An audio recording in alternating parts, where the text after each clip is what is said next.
Atin namang alamin ang mga kaganapan sa mundo ng international sports scene sa report ni teammate Carl Velasco.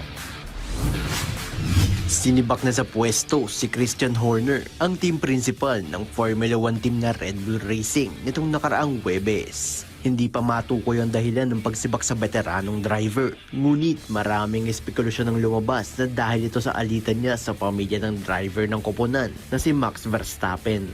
Naglabas naman ng opisyal na pahayag ang RBR sa kanilang Instagram account kung saan nagpasalamat ang koponan kay Horner at sa mahigit 2 dekada niyang serbisyo sa racing team.